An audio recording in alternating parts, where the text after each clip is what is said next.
Madame, Monsieur, bonjour et merci de nous choisir pour ce nouveau forum. Le Centrafrique à la croisée des chemins face à une rébellion menaçante il y a plus d'un an. Le président Fortin Archange Touadéra, à peine réélu, avait appelé Moscou à la rescousse. Mais comment va le pays aujourd'hui? Qu'est-ce qui nourrit réellement la rébellion en Centrafrique? Où en est-on avec le dialogue politique national en cours? Comment apprécie-t-on l'assistance russe en place? Nous évoquons toutes ces questions avec l'invité de cette semaine. Nous avons l'honneur de recevoir au plateau Martin Ziguélé. Monsieur Ziguélé, bonjour. Bonjour, bonjour à tous vos auditeurs et vos auditrices. Merci d'avoir fait le déplacement de Lomé et de répondre présent à notre invitation. Merci, c'est moi qui vous remercie de m'avoir invité. Oui, vous êtes ancien Premier ministre de Centrafrique dans les années 2000, 2001 si je ne m'abuse. 2001, du 1er avril 2001, ce n'était pas un poisson d'avril, jusqu'au 15 mars 2003. Et président du mouvement de libération du peuple centrafricain MLPC. Oui. Vous avez plusieurs fois été candidat aux élections présidentielles centrafricaines, notamment la dernière. Hein. C'est ça, c'est bien ça. Et actuellement, je suis député depuis, c'est le deuxième mandat de député que j'enchaîne actuellement. Et je rappelle à nos fidèles téléspectateurs qu'ils peuvent participer à ce débat de Bangui, de Lomé ou de n'importe quelle capitale dans le monde avec des questions écrites via WhatsApp. Le numéro, je vous le rappelle tout de suite, plus 228 96 46 10 31, plus 228 96 46 10 31 de Bangui ou de partout. Vous pouvez nous rejoindre et poser vos questions en direct à l'ancien Premier ministre Martin Ziguélé, président du MLPC, qui est avec nous sur ce plateau.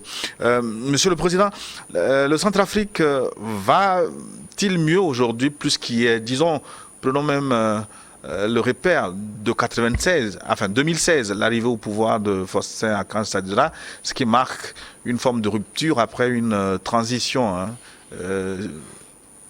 Il faut dire quand même que quand le président Touadéra a été élu en 2016, la rébellion était, j'allais dire, presque omnipotente sur le territoire national, mais sans de grandes actions offensives.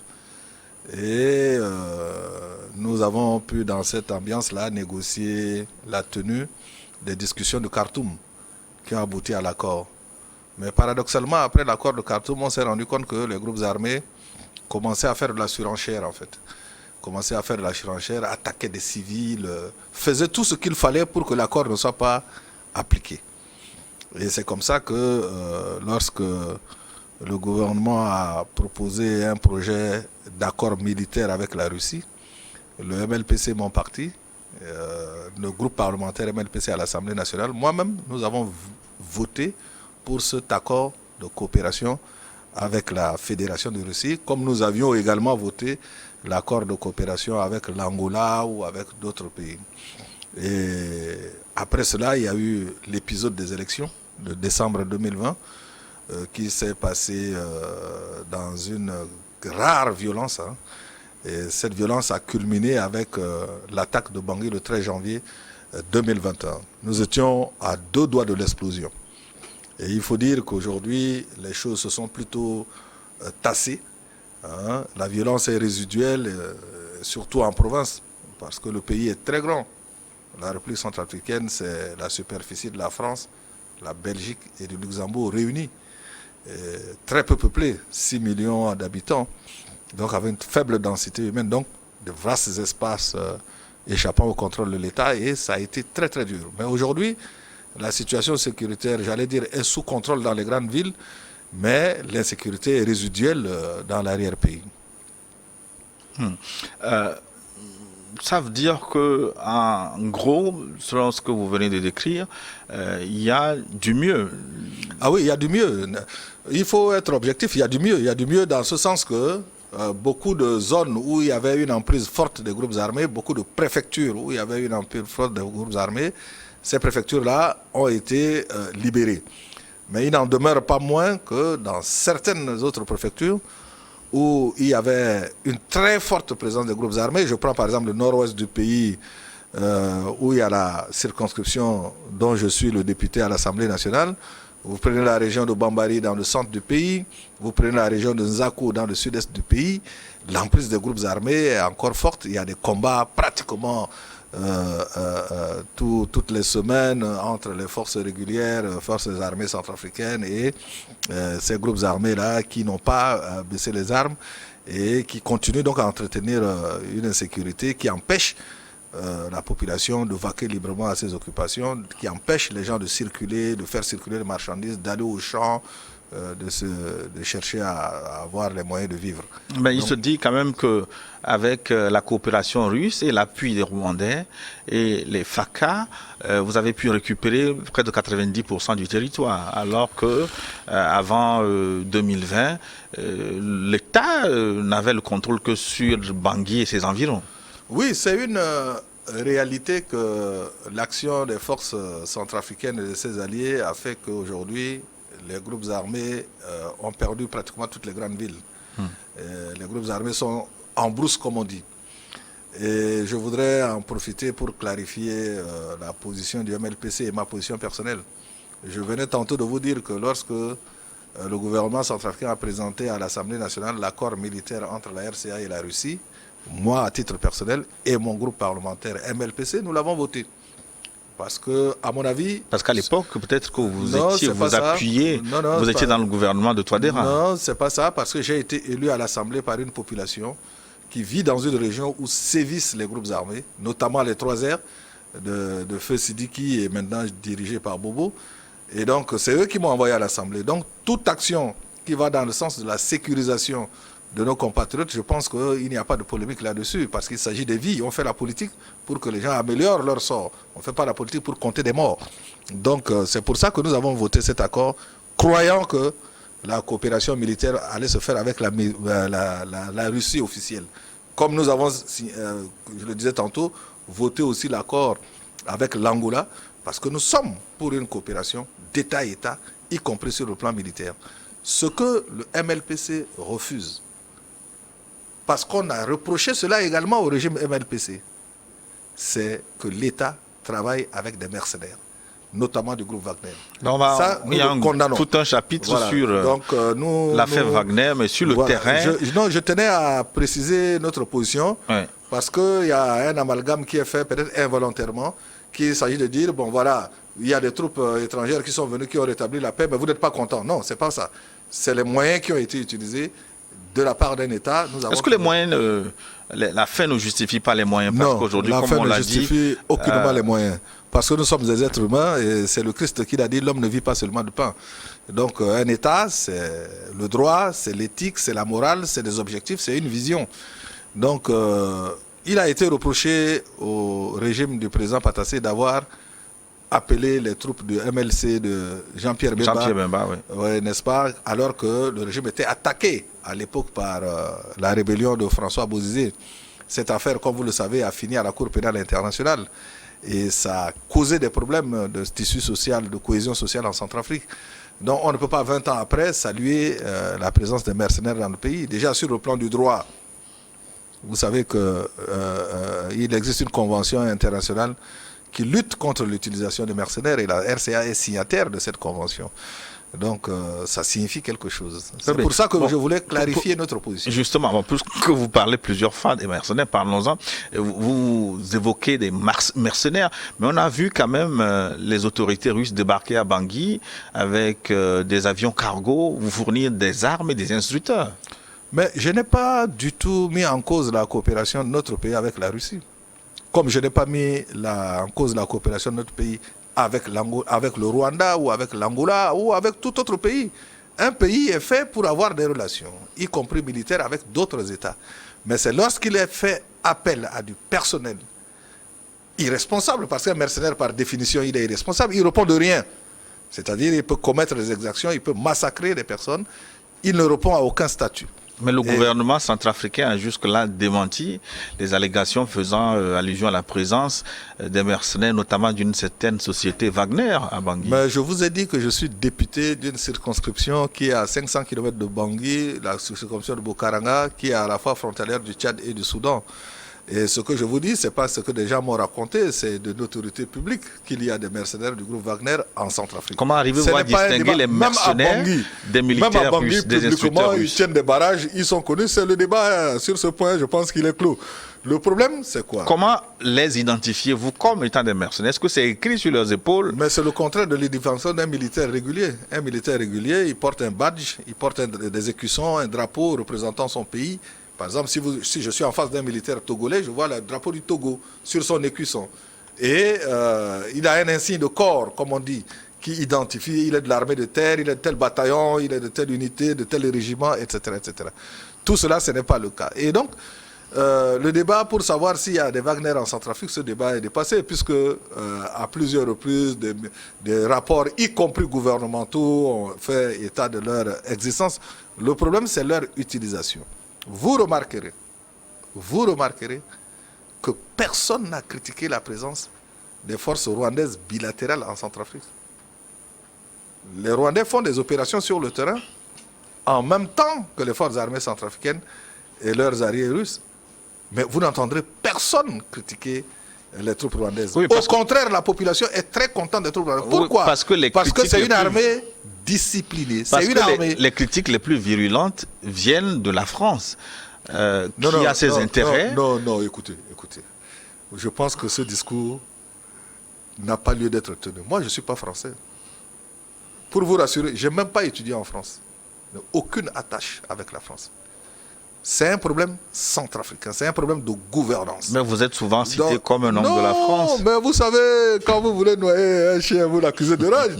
Je ressemble à un Français, je ne suis pas français, je n'ai pas la nationalité française, je n'ai jamais étudié en France, je n'ai pas de maison en France, je n'ai aucun intérêt en France, mais je suis un centrafricain et je suis en train d'exprimer une position qui est en contradiction avec les conventions internationales que nous avons signées. Un État, c'est la loi. C'est le droit. Et il est dit que l'utilisation des mercenaires est interdite par les lois internationales. Monsieur Ziguele, vous savez que tous les pays du monde utilisent les groupes de sécurité privés. Mais je ne suis pas ressortissant de tous les pays du monde. Je suis ressortissant de la République centrafricaine et je parle de la gestion de notre pays. Et vous savez, nous sommes en mars, pendant le mois de janvier, à l'est de notre pays, il y a eu un massacre où plus de 80 personnes, des jeunes, des femmes, etc., ont été massacrées par les troupes de Wagner. Et ça, il y a eu des rapports. Un de vos compatriotes, M. Kodjo Agbese, qui est représentant permanent des Nations Unies pour les droits de l'homme, est allé jusqu'à Bria, en Centrafrique, et en a parlé. Donc c'est ce qu'on parle. On parle de vies humaines. On parle quand même d'hommes et de femmes qui ont perdu leur vie à cause de ces actions-là. Mais donc, il s'agit de guerre, il s'agit d'affronter les rebelles. Oui, mais... Mettre des morts... Mais le terme crime de guerre, ça existe. Vous savez, ce que vous me dites me fait penser à une anecdote que les gens racontaient pendant la Seconde Guerre mondiale. Quelqu'un disait qu'on est venu arrêter quelqu'un dans son village, c'était un communiste. Il a dit, moi je suis communiste, ça ne me regarde pas. Et puis la deuxième fois, on est venu arrêter un juif. Il a dit, moi je ne suis juif, je ne suis pas juif, ça ne me gêne pas. La troisième fois, on est venu arrêter un boulanger. Il dit, moi je ne suis pas boulanger, ça ne me gêne pas. Et la quatrième fois, c'est lui-même qui a été arrêté. Vous savez, l'utilisation des mercenaires perturbe les relations entre les États.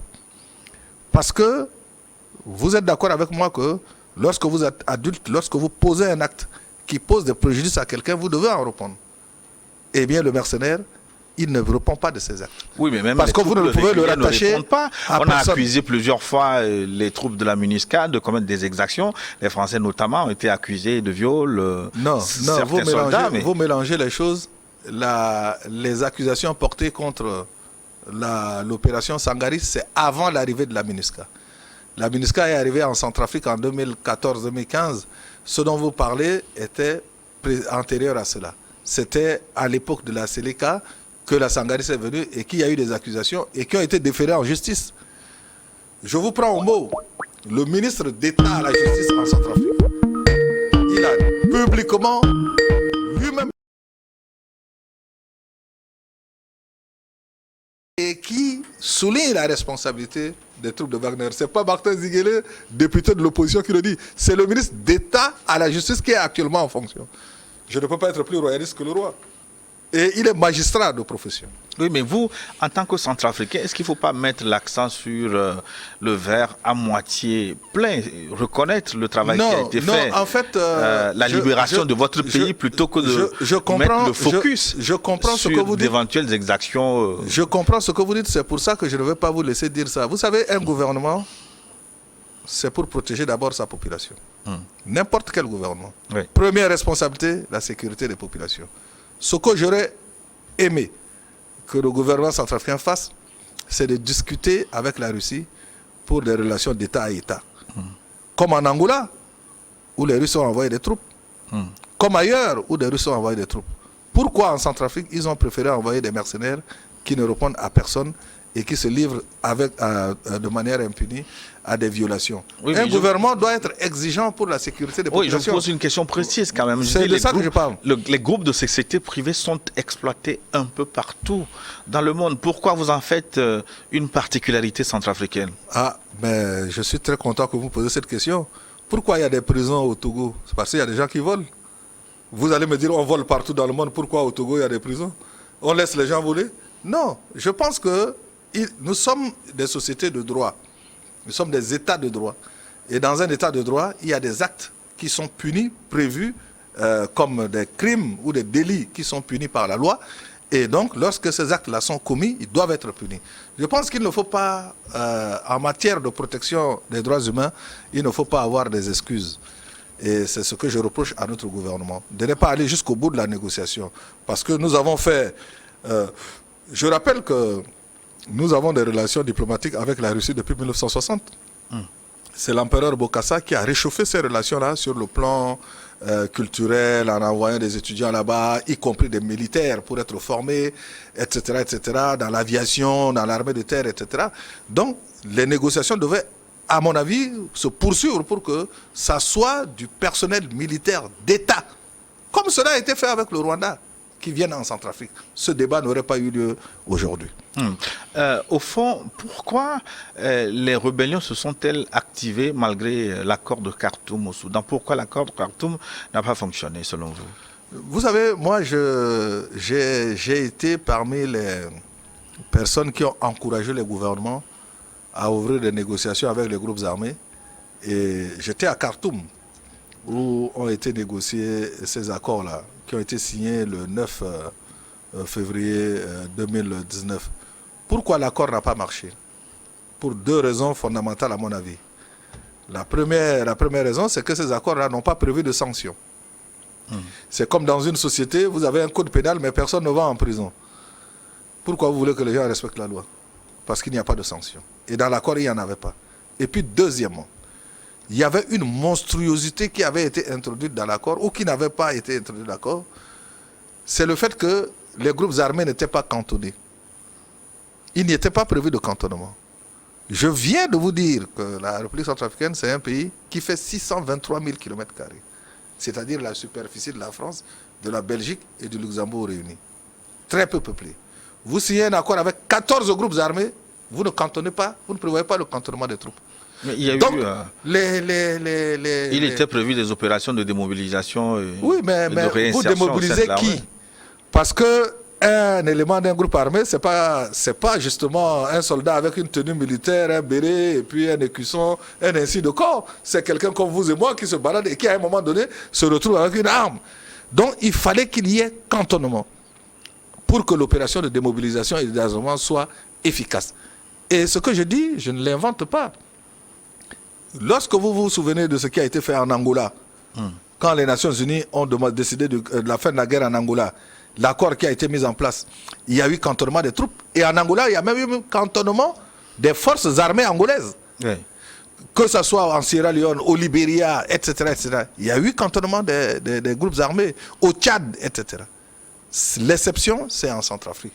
Et en ce moment-là, moi, je me suis dit, la communauté internationale ne voulait pas payer le prix pour qu'on arrive effectivement à la paix. La preuve, c'est que quand on a signé l'accord, on est rentré à Bangui, mais les groupes armés continuent à avoir la totalité de leur mobilité sur le terrain. Et donc, l'opération de désarmement n'a jamais pu commencer. Et on est replongé dans la catastrophe avec la constitution de la CPC par la suite. Au fond, qu'est-ce qui nourrit la rébellion en Centrafrique? Mais l'impunité. l'impunité et puis la faiblesse de l'État. Les deux vont ensemble d'ailleurs. Partout mais où vous l'État... parlez d'impunité, mais il faut que l'État ait les moyens de punir. Oui, mais il faut que... Si vous n'avez pas les moyens... Mais il faut d'abord que l'État ait la volonté politique de se constituer une force. Partout où vous n'avez pas d'État fort, vous avez le désordre. Et vous avez l'impunité. Parce que la caractéristique d'un État, c'est quoi? C'est l'exercice légitime de la violence, s'il le faut, pour maintenir l'ordre, que la justice soit rendue. Mais pourquoi l'État n'est pas fort en Centrafrique? Vous qui Mais avez la été aux affaires, déstructuration... vous avez été Premier ministre. Oui, la déstructuration de l'État en Centrafrique a commencé depuis Bokassa. Et je le dis souvent avec des exemples. Vous voyez, en Centrafrique, lorsque Bokassa est arrivé au pouvoir, il n'y avait pas d'autre institution que lui-même. Il y a eu des coups d'État dans tous nos pays au départ de l'indépendance. Mais les régimes qui se sont installés ont gardé l'Assemblée nationale, ont gardé le Conseil économique et social, ont gardé la Cour suprême, ont gardé un certain nombre d'institutions. Ce qui permettait aux citoyens, d'une manière ou d'une autre, de s'exprimer et de faire en sorte que la notion de l'État, c'est-à-dire la construction de l'État, se poursuive, même dans des conditions particulières. En Centrafrique, en 1966, quand Bokassa a pris le pouvoir, il a supprimé tout cela. C'est-à-dire qu'il était à la fois le pouvoir exécutif, le pouvoir législatif et le pouvoir judiciaire. Et ça a duré 13 ans d'affilée. Donc il a déconstruit l'État. C'est comme vous avez un pullover et vous tirez sur la laine. Mais le pullover, 5 minutes après, il n'y en a plus. Parce que vous avez tiré sur le fil, tout s'est déconstruit. Et l'État a commencé à se reconstruire lorsqu'il y a eu l'opération Barracuda en 1979. Est-ce que vous pouvez vous imaginer que depuis l'indépendance, il n'y a pas eu... Avec l'imposition de David Dacko. Est-ce que vous savez que depuis l'indépendance, il n'y a jamais eu d'élection locale en Centrafrique? Les Centrafricains n'ont jamais élu un maire de leur vie. Ils n'ont jamais eu l'occasion. Est-ce que vous pouvez vous imaginer ça? C'est-à-dire la notion même d'État, dans son expression la plus simple, au niveau local, n'a jamais pu se faire. Vous avez évoqué donc l'opération Barracuda, oui. Qui est un peu le visage le plus flagrant de la France-Afrique, où un président a été oui. Débarqué à Bangui, imposé. Mais avant cela, il y a eu l'assassinat de Barthélemy Boganda. Et son remplacement par David Dacko. Par David Dacko. Sur le choix des hommes d'affaires de Bangui. Parce que Goumba en relation avec la France-Afrique, finalement. Oui, parce que Goumba était considéré comme communiste selon eux. Et ça, c'était le premier faux départ. Et ceux qui étaient arrivés au pouvoir en 1959, après la mort de Boganda, ils n'avaient pas l'expérience qu'il fallait. C'est ce qui a justifié, entre guillemets, le coup d'État de Bokassa. Et quand Bokassa est arrivé au pouvoir, donc, comme je vous l'ai dit, il a déstructuré l'État. Après avoir construit une économie, un certain nombre d'années, il s'est mis à déstructurer l'État. Et nous sommes arrivés en 1979, où il y a eu cette opération militaire où Dacko a été, le même Dacko qui a été destitué 13 ans plus tôt, a été remis en scène. Au pouvoir. Et entre-temps, la population qui n'en pouvait plus de ces souffrances-là, ont manifesté leur mécontentement quand il y a eu les premières élections, le parti en 81, qui ont été tripatouillées. Et c'est ce qui a fait que Dacko est parti et a remis le pouvoir aux militaires encore une fois, en 81. Oui. Donc ce pays, c'est un pays qui... c'est comme quelqu'un dont vous maintenez la tête sous l'eau. Qui vous maintient la tête justement sous l'eau? Est-ce que ce sont les réseaux france-africains? Il y a des réseaux france-africains, il y a des centrafricains eux-mêmes qui sont complices de cette situation. Il y a également le manque de courage politique de la population qui ont fait qu'il y a eu une convergence de causes qui ont fait que ce pays est toujours resté en retard par rapport à l'éveil de la conscience politique en Afrique. Et c'est ce résultat-là, vous savez, c'est comme, excusez-moi la comparaison, elle est un peu osée, mais c'est comme une famille de 5 enfants dont un est handicapé. Et l'enfant handicapé n'a pas la même... il faut faire beaucoup plus, il faut beaucoup plus prendre soin de lui pour qu'il puisse rattraper les autres. Et c'est ce travail de rattrapage qui aurait pu être fait et qui n'a pas été fait et qui place notre pays dans cette situation où l'État est faible. Et c'est la manifestation de la faiblesse de l'État que nous voyons sous cette forme d'instabilité, de création de groupes armés, d'administration du territoire par les groupes armés, d'exploitation des ressources minières par les groupes armés, etc., pour s'autofinancer. Et donc tout un chapelet d'actes qui vont contre ce que on peut accepter dans un état de droit. Oui, mais il y a eu le vent de l'Est et les tentatives d'entrée du pays en démocratie avec l'arrivée au pouvoir d'Ange Félix Patassé. Mais pourquoi cette période non plus n'a pas marché? Surtout que vous qui parlez aujourd'hui, vous avez collaboré un peu avec le président Patassé, paix à son âme. Non, je n'ai pas collaboré un peu, je suis un militant du parti du président Patassé. Je suis entré dans le MLPC, j'avais 22 ans. 43 ans après, je suis toujours militant du MLPC. Le président Ange Patassé, c'était le président de notre parti. Et je vous remercie d'avoir évoqué cela parce que le MLPC, justement, depuis notre indépendance, a été le premier parti politique issu de l'opposition en Centrafrique à gagner des élections démocratiques et pluralistes. Oui. Et ça, il faut le souligner pour l'histoire. Pourquoi ça n'a pas marché? Ça n'a pas marché parce que lorsque le MLPC est arrivé au pouvoir, il y avait un stock de problèmes, de déficit, comme on dit aujourd'hui, par rapport à la construction de l'État, par rapport au respect des lois et règlements, par rapport à la République, la conception de la République et de la démocratie. Dans un État où il n'y a pas eu, comme disent les Anglais, de track record en matière d'exemplarité du fonctionnement de l'État. Qu'est-ce qui s'est passé? Nous sommes arrivés au pouvoir en 1993. 6 mois après, il y a eu la dévaluation. 3 mois après, parce que le président Patassé a prêté serment le 6 octobre 1993. 3 mois après, il y a eu la dévaluation du franc CFA. Et ce gouvernement qui était en train de se mettre en place s'est retrouvé devant tous les problèmes. 18 mois après, mutinerie militaire. 3 mutineries militaires dévastatrices. Presque tout le parc des entreprises à Bangui a été détruit. C'est comme ici à Lomé, vous avez peut-être 1000 entreprises, vous sortez le matin et vous vous retrouvez avec 60 entreprises. C'est ce qui s'est passé en Centrafrique. Et que beaucoup de personnes ne savent pas, et que j'ai décrit dans le livre que j'ai écrit, Des crises à l'espérance, ma vision pour le Centrafrique. Nous avons vécu une catastrophe sur le plan économique. Et après, l'État s'est retrouvé, comme on dit, sans moyens.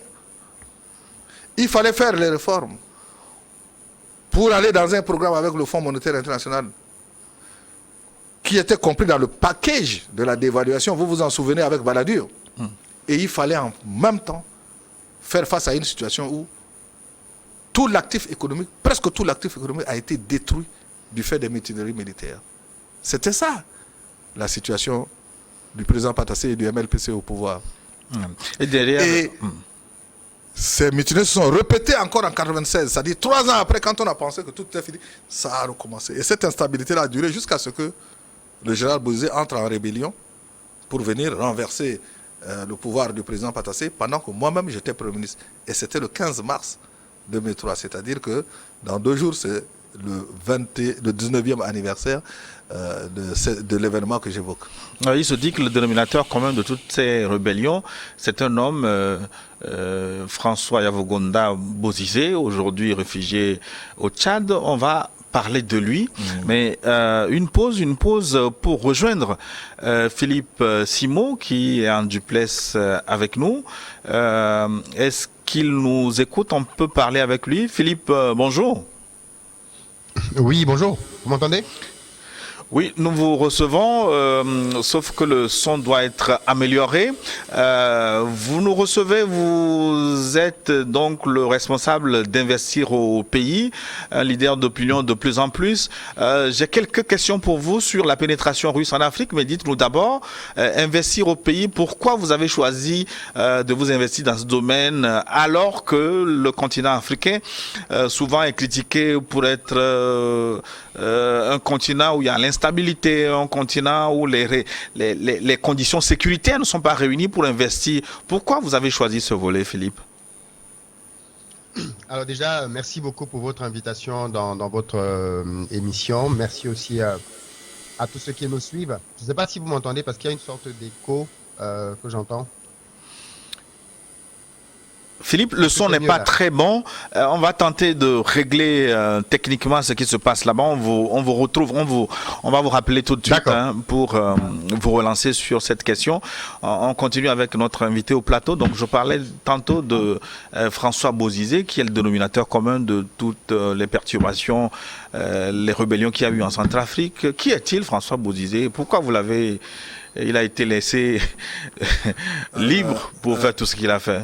Dénominateur commun de toutes les rébellions, je ne sais pas. Je ne prendrai pas la responsabilité de dire ça, mais en tout cas, pour ce qui concerne le MLPC, c'était lui qui avait conduit la rébellion venue du Tchad. Et ça, il faut le souligner.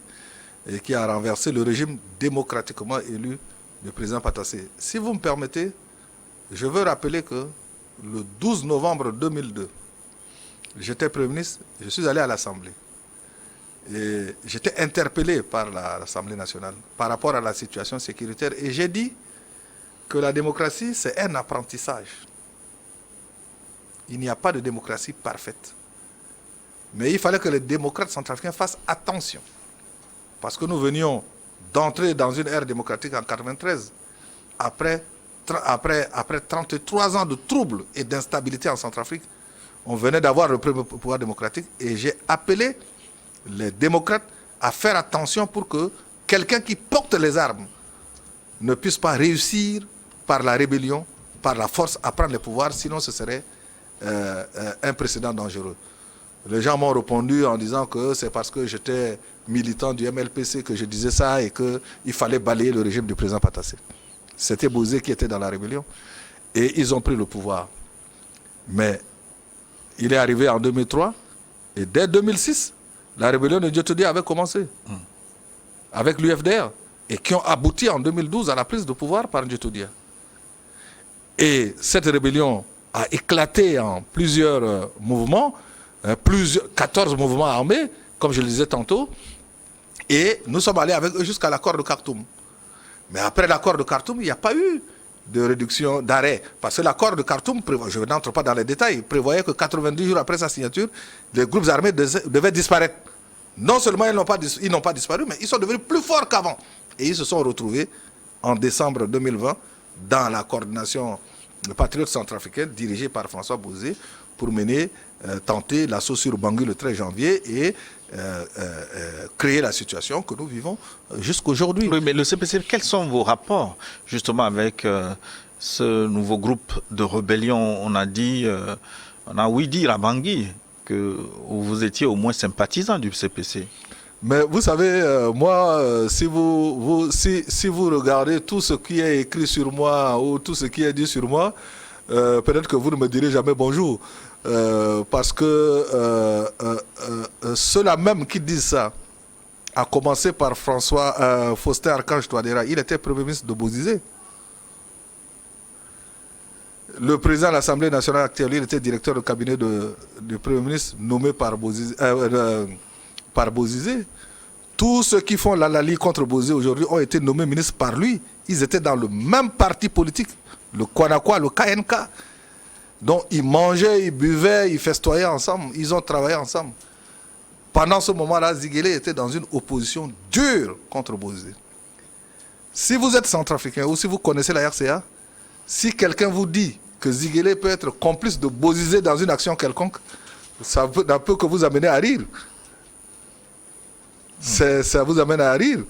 Parce que c'est complètement, excusez-moi le terme, c'est complètement absurde. Personne ne peut avancer une thèse de ce genre. C'est pour ça que quand on a menacé de lever mon immunité parlementaire sous prétexte que j'étais complice de la CPC, moi, mon vœu le plus cher, c'est qu'on aille jusqu'au procès. Pour que je sache à partir de quel élément quelqu'un peut prétendre que je peux être complice de Bozizé. Écoutez, ça fait depuis 2005 que je vais aux élections.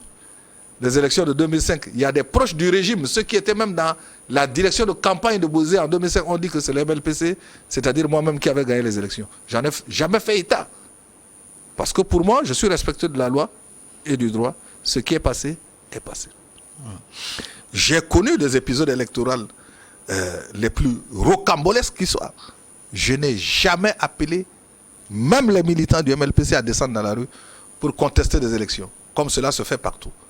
Parce que je sais que le mal est dans la structure d'organisation des élections et que la fraude était une volonté politique de ne pas accepter le suffrage populaire.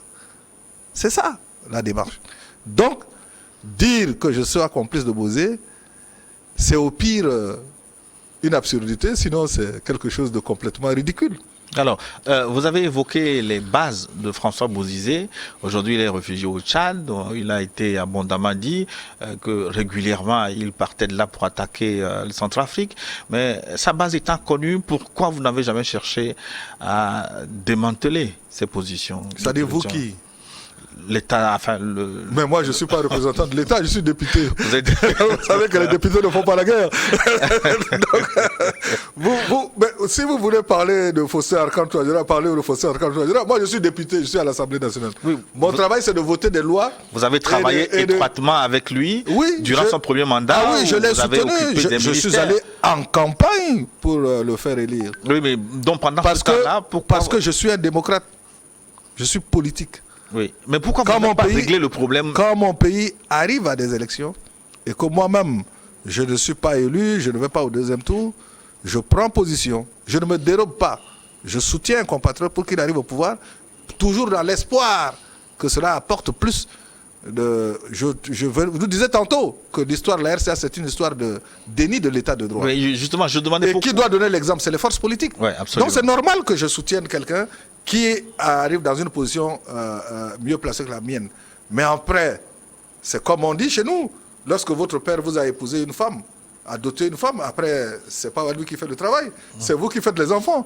Donc, on l'a amené au pouvoir, c'est lui qui prend les décisions pour les décisions exécutives. C'est le pouvoir exécutif qui le prend. Pourquoi n'avez-vous pas conseillé en tant que député, vous pouvez les interpeller, pour crever une fois pour de bon cet abcès Tchad? Qu'est-ce qu'on n'a pas dit? Mais vous savez que nous sommes dans un état de droit, il y a la séparation des pouvoirs, il y a le législatif, il y a l'exécutif. Il y a encore un deuxième proverbe chez moi qui dit qu'il y a toujours la bouche pour parler. Mais il faut qu'il y ait des oreilles pour entendre. Et la main qui agit. Je ne peux pas me substituer à l'exécutif pour prendre des décisions. Je ne peux que parler comme je suis en train de parler. Parce que c'est ça le rôle d'un politique. C'est d'animer la vie politique dans son pays. Mais une fois que vous avez dit ce que vous avez à dire, ou que vous avez écrit ce que vous avez à écrire, c'est à l'opinion de se saisir de la question et à l'exécutif de prendre les décisions exécutives. C'est ça un état de droit. Donc, je ne peux pas aller régler des problèmes avec le Tchad. Je le ferai comment en tant que député? C'est au président Touadéra, président de la République, responsable de la sécurité du pays et des Centrafricains, de prendre toutes les mesures nécessaires pour ramener définitivement la paix dans notre pays. Cela est clair. Vous l'avez soutenu durant son premier mandat, vous avez fait campagne pour son élection. Pourquoi, au deuxième mandat, vous n'êtes plus avec lui? Mais parce que la définition d'un parti politique, c'est qu'il se constitue pour conquérir le pouvoir. Vous avez vu, vous trouvez sérieux qu'un parti politique soit constitué juste pour accompagner les gens, les soutenir pendant des élections? Nous sommes constitués pour prendre le pouvoir et nous l'avons déjà pris une fois, démocratiquement, par les urnes. En 2015... C'est vous qui le dites, parce que vous n'avez jamais été proclamé. Non, je parle de 1993. Okay. Le MLPC a gagné les élections. Avec Patassé. Avec le président Patassé. 2015, nous avons été aux élections. Les résultats nous ont donné 4e. Nous avons soutenu celui qui était 2e pour qu'il gagne les élections. Est-ce que cela peut nous être reproché d'avoir soutenu, dans le cadre de la lutte politique, quelqu'un pour qu'il arrive au pouvoir? Mais cela n'efface pas notre rôle en tant que parti politique qui est de concourir à la conquête du pouvoir lors des élections. Et c'est ce que nous avons fait. C'est ce que nous avons fait. Nous n'avons pas vocation à accompagner des régimes au pouvoir. Nous sommes un parti social-démocrate, membre de l'Internationale socialiste. Nous devons participer aux élections, présenter notre projet de société, le soumettre aux Centrafricains, quitte à ce qu'ils décident. C'est ça le rôle d'un parti politique. Nous ne nous voyons pas comme parti satellite de quelqu'un qui est au pouvoir ou bien accompagner des gens au pouvoir et puis se contenter d'être dans la majorité présidentielle. Nous pensons que c'est une trahison de la mission du parti et de l'objet même du parti. Ben, en Centrafrique aujourd'hui, est-ce que le MLPC ne devrait pas être le premier parti, vu que c'est vous qui avez commencé le processus démocratique, donc juste avec l'élection de Ange Félix Patassé, et que vous avez les moyens de vous implanter. Pourquoi aujourd'hui, on peut dire que vous êtes réduit à votre portion congrue? Ah ben nous sommes réduits à notre condition, c'est vous qui le dites, parce que nous sommes représentés sur le territoire national. Nous avons un groupe parlementaire à l'Assemblée, malgré des élections catastrophiques sur tous les plans, sur le plan de la fraude, des trafics d'influence, des menaces, même armées et tout. Et je ne dirai pas plus, vous comprenez la suite. Malgré cela, nous sommes sortis de ces élections-là. Nous devrions sortir avec une vingtaine de députés. Mais nous sommes sortis avec 8 députés, ce qui est très faible par rapport au potentiel du MLPC. Mais le règlement intérieur de l'Assemblée en Centrafrique permet la transhumance. Le parti au pouvoir nous a acheté 2 députés, nous sommes 6. Nous avons un groupe parlementaire, nous pouvons faire entendre notre voix et nous nous battrons au dialogue qui va venir pour que les règles d'organisation des élections soient plus sérieuses et plus crédibles. Parce que quand vous n'avez pas des élections, vous avez des coups d'État. Et c'est un choix politique à faire. On va reparler de ce dialogue politique qui est en cours. On va finir durant cette première partie avec le MLPC, votre parti. Est-ce que vous pensez que vous avez un avenir glorieux? La prochaine élection présidentielle, ce sera votre tour? Un parti politique ne se substitue pas au peuple, et encore moins à la volonté du peuple. Depuis que la démocratie s'est instaurée en Centrafrique, le MLPC a été toujours présent aux élections. Quand je dis le MLPC, ce n'est pas forcément Martin Ziguiri. Le MLPC en tant que parti est toujours présent aux élections. Et nous continuons à travailler, à nous organiser, à nous restructurer, à nous reformer pour être présents et porter notre projet devant les Centrafricains. Parce que la responsabilité des forces politiques, c'est bien de faire en sorte que la primauté reste au discours politique et non au discours des armes. Donc vous, jamais vous ne prendrez les armes? Ah non, nous ne l'avons jamais fait, il n'y a politique. aucune raison que nous le fassions. C'est pour ça que vous voyez, le MLPC n'est dans aucune coalition. Aucune coalition. Nous nous battons en tant que MLPC sur le champ politique. Parce que nous sommes radicalement... Nous faisons, je vous l'ai dit tantôt, nous sommes membres de l'Internationale socialiste. Et si vous connaissez la charte de l'Internationale socialiste, certainement vous ne m'auriez pas posé cette question. Parce que nous ne pouvons pas faire le choix de la violence. Nous sommes un parti démocratique. Nous sommes un parti social-démocrate. C'est-à-dire nous sommes à la fois socialistes et démocrates. Et nous ne pouvons pas avoir d'autres donneurs d'ordre que la volonté du peuple. Ce que le peuple décide, nous le suivons. Et si je vous ai dit tantôt que nous n'avons jamais appelé nos militants à descendre dans la rue, à brûler des maisons après des élections, c'est parce que nous pensons que la souveraineté appartient au peuple. Et lorsque le peuple le décidera par les urnes, le MLPC reviendra au pouvoir. Et ça ne se fera que par les urnes. Merci Martin Zigueli, président du MLPC. Nous allons tenter notre duplex avec Philippe Simon. Philippe, bonjour. Bonjour. Oui, bonjour à nouveau. Alors, donc je vous présentais tantôt comme responsable d'Investir au pays, une structure que vous avez créée pour inciter la diaspora à investir dans les pays africains. Ma première question, pourquoi ce choix, étant donné que dans les pays africains, il est souvent dit que l'insécurité n'inspire pas les investisseurs, que le climat d'affaires n'est pas propice. Pourquoi vous avez, fait ce choix ? Alors en fait, ce choix a été fait sur la base d'un constat simple. Hein. Vous m'entendez ?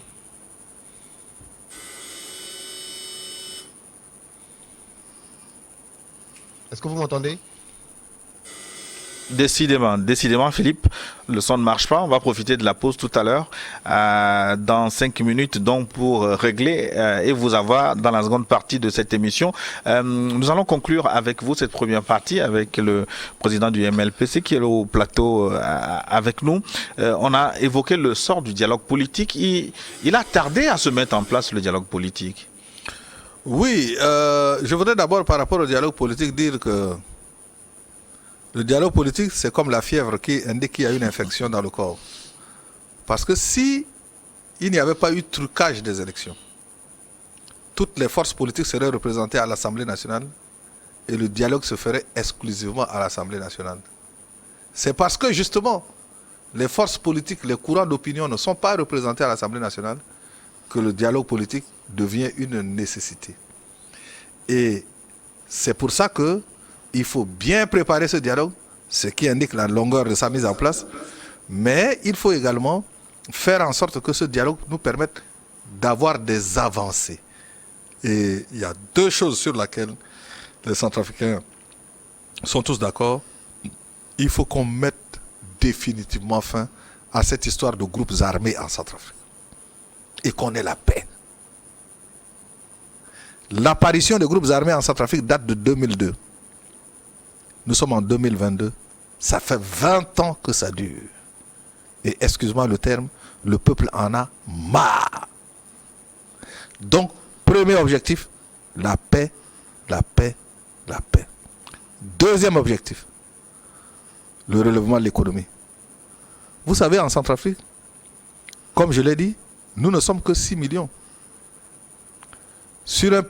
Dans un pays plus grand que la France, je venais déjà de le dire. La densité de la population en Centrafrique est de moins d'1 habitant au kilomètre carré. Nous avons 20 préfectures. Ce n'est pas une insulte ou une comparaison impertinente, mais le Togo est plus petit qu'une préfecture de la RCA. Je suis arrivé à Lomé il y a 3 jours. Mes compatriotes avec qui on est venu, dès qu'on est arrivé à l'hôtel le soir, ils m'ont dit comment on va faire pour arriver au stade du Togo. Pourtant, le Togo n'est pas le pays le plus développé en Afrique de l'Ouest ou en Afrique tout simplement. Mais vous voyez, dans la délégation qui est venue, il y a des entrepreneurs, il y a des cadres, il y a des jeunes. Première réflexion, comment on fait pour arriver au stade du Togo? Donc, il y a une aspiration au bien-être et on se rend bien compte que des pays avancent. Par exemple, le Togo, d'autres pays avancent. Pourquoi nous n'avançons pas? Nous n'avons que le choix entre la mort par les armes et la mort par la faim. Mais il faut sortir de cet enfer. On verra si le dialogue va vous permettre de sortir de ce cercle vicieux, comme vous dites. Mais là, nous marquons une pause pour une nouvelle édition du journal. Nous nous retrouvons dans une dizaine de minutes pour la suite. La deuxième partie de New World Forum. À tout de suite.